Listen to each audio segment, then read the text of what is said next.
గ్రామంలో 78 ఏళ్ళ స్వాతంత్రం తర్వాత 75 ఏళ్ళ భారత రాజ్యాంగం తర్వాత ఒక దళిత ఉన్నత విద్యావంతుడు, చదువుకున్నటువంటి విద్యావంతుడు వినయ్ కుమార్ అనేటువంటి వ్యక్తి వివాహం చేసుకొని బరాత్ ఊరేగింపు చేసుకునేటువంటి హక్కులు, రాజ్యాంగబద్ధమైనటువంటి హక్కులు కూడా కాలరాసే విధంగా అవమానాన్ని చవి చూడాల్సి వచ్చింది.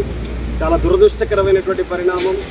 ఈరోజు మనమంతా హిందువులం, గంగాజల బిందువులం, బంధువులం అని చెప్తున్నటువంటి వాళ్ళు ఈరోజు అంటరాని నువ్వు దళితుడివి, ఊరిలో మా కులాల ఎదుట నువ్వు ఎట్లా బరాత్ చేసుకుంటావు, సౌండ్ సిస్టమ్ పెట్టుకొని మరి ఊరేగింపు చేసుకుంటావా అనేటువంటి పద్ధతులలో దాన్ని అడ్డుకోవడం అనేటువంటి జరిగింది. ఈ అడ్డుకున్నటువంటి వారిని ఆర్ఎస్ఎస్ బీజేపీ భావజాలాన్ని నిలుపుతున్నటువంటి వాళ్ళు ఈ దళితుల యొక్క చైతన్యాన్ని, దళితుల యొక్క పురోగతిని అడ్డుకునేటువంటి శక్తులు ఉన్నటువంటి వాళ్ళు అడ్డుకోవడం అనేటువంటిది జరిగింది.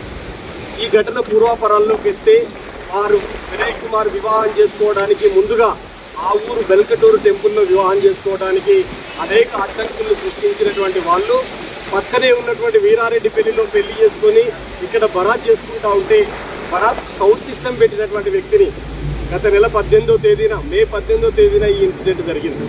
ఆ 18వ తేదీన ఊరేగింపు స్టార్ట్ చేసిన కొద్ది దూరం పోయేసరికి ఊరేగింపుని మొత్తం మధ్యలోనే ఆపుకొని వాపసు వెళ్ళిపోవాల్సినటువంటి ఉద్రిక్తమైనటువంటి పరిస్థితుల్ని వాళ్ళు రెచ్చగొట్టడం అనేటువంటి జరిగింది.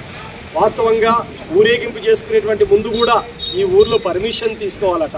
ఈ ఊర్లో పెత్తందారుల యొక్క వైఖరి ఎలా ఉందో దాన్ని బట్టి మనం అర్థం చేసుకోవచ్చు. ఈ ఊరు పౌరులు వీళ్ళు, ఈ ఊరు ఓటర్లు వీళ్ళు, ఈ ఊరు ప్రజల్లో అంతర్భాగం, ఈ ఊర్లో పుట్టినటువంటి వాళ్ళు, ఈ ఊర్లో పుట్టి ఈ ఊరు ఓటర్ అయ్యి ఈ ఊరు పౌరుడైనాక ఈ ఊర్లో బరాత్ తీసుకోవడానికి వచ్చేటువంటి నష్టం ఏమిటి, ఇక్కడ అగ్రకుల ఆధిపత్యం కొనసాగుతుంది అనేటువంటి దీన్ని బట్టి మనం అర్థం చేసుకోవచ్చు.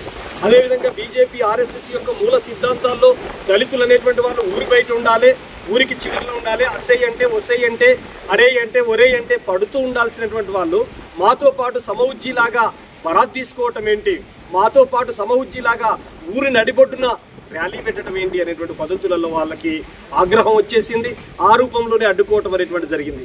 ఈ దుశ్చర్యను ఖండిస్తూ ఇక్కడ ఉన్నటువంటి కేవీపీఎస్, సిఐటియు, ఎంఆర్పిఎస్, ఇతర రైతు సంఘాలు, అనేక సంఘాలు నాయకులు పెద్ద ఎత్తున దీని మీద పోరాటం చేస్తే వాళ్ళు పోరాటం చేసినటువంటి వాళ్ళు న్యూసెన్స్ చేశారని చెప్పేసి ఇక్కడ పోలీసులు వీళ్ళ మీదనే కేసులు పెట్టేటువంటి పని చేశారు. ఇప్పుడు నెల రోజులు అవుతుంది నేను ఈ ఊరు పర్యటనకు వచ్చాను. ఈ ఊరు నుంచే ఎస్పీ గారితో మాట్లాడాను, ఈ ఊరు నుంచే డిఎస్పీ గారితో మాట్లాడాను. ఇక్కడ ఉన్నటువంటి ఆ దళిత యువకుడు, పెళ్లి చేసుకున్నటువంటి యువకుడు హైదరాబాద్ ఉన్నాడు, కానీ తన తమ్ముడు ఎవరైతే పిటిషన్ దారుడు ఉన్నాడో నవీన్, ఆ నవీన్ మాట్లాడుతున్న విషయాలు పరిశీలిస్తే ఇంకా అగ్రకుల ఆధిపత్యం ఈ గ్రామంలో వెంటాడుతూ ఉంది. చదువుకున్న దళిత యువకుల్ని కూడా వదిలిపెట్టట్లేదు, అదొక విషసర్పం లాగా వెంటాడుతూ ఉంది. అయినా సివిల్ రైట్స్ డే జరుపుకుంటున్నాం, ప్రతి నెల చివరి రోజున SC/ST అట్రాసిటీ ప్రివెన్షన్ యాక్ట్ ఉందని చెప్పేసి అనుకుంటున్నాం. ఇవన్నీ ఉన్నప్పటికీ కూడా ఈరోజు నిందితులకు ఉన్నటువంటి వాళ్ళు, బరాత్ను అడ్డుకున్నటువంటి వాళ్ళు, ఆర్ఎస్ఎస్ బీజేపీ కార్యకర్తలకు ఉన్నటువంటి వాళ్ళు స్వేచ్ఛగా గ్రామంలో తిరుగుతున్నటువంటి పరిస్థితి ఉంది. రాజ్యాంగబద్ధమైనటువంటి హక్కును అడ్డుకున్న ఎవడైనా రాజ్యాంగ ద్రోహిగా మారుతాడు. రాజ్యాంగబద్ధమైన హక్కును అడ్డుకున్నాడు కాబట్టి ఇమ్మీడియట్లీ రిమాండ్ చేయాల్సిన అవసరం ఉంది. పోలీసులు చేయలేదు. ఎస్పీ గారు చెప్తున్నారు మేము FIR చేసామని చెప్పేసి, డిఎస్పీ గారు చెప్తున్నారు FIR చేసాము, అదేవిధంగా ఛార్జ్షీట్ వేయబోతున్నామని చెప్పేసి.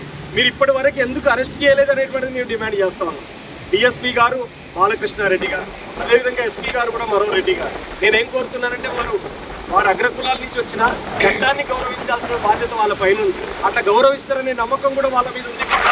కానీ నెల రోజులుగా వస్తూ ఉంటే మాకు కొన్ని అనుమానాలు వ్యక్తం అవుతున్నాయి.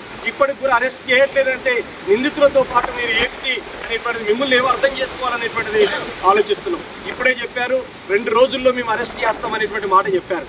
ఈ 2 రోజుల్లో అరెస్ట్ చేస్తామనేటువంటి మాట నిలబెట్టుకోవాలని చెప్పేసి నేను కోరుతున్నాను. ఎస్పీ గారు జోక్యం చేసుకోవాలని ఇప్పటికే SC/ST కమిషన్తో ఫోన్లో మాట్లాడే ప్రయత్నం చేశాం.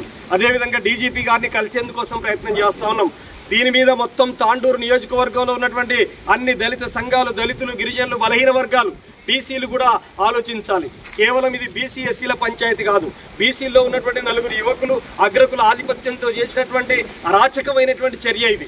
కాబట్టి మిగతా ఉన్నటువంటి బీసీలందరూ దళితులకు బాసటగా నిలబడాలని చెప్పి నేను కోరుతున్నాను. ఇదే గ్రామంలో రెడ్డి సామాజిక తరగతికి సంబంధించిన వాళ్ళు ఉన్నారు, ఇదే గ్రామంలో ఇతర బీసీలు కూడా ఉన్నారు. వాళ్ళెవరు వీళ్ళ తెరువు పోలేదు, వాళ్ళు కలిసి బతుకుతున్నారు. కానీ వీళ్ళు మాత్రం, ఈ 4 మాత్రమే వచ్చి దౌర్జన్యానికి పాల్పడడం అనేటువంటిది జరిగింది.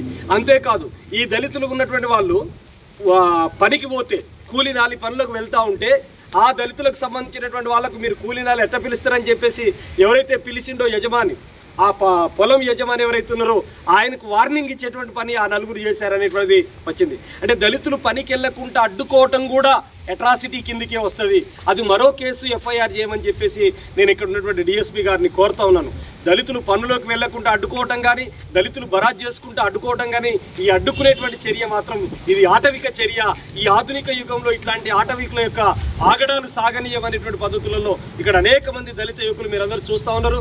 ఈ దళిత యువకులందరూ పెద్ద సంఖ్యలో ఈ గ్రామానికి రావడం అనేటువంటి జరిగింది.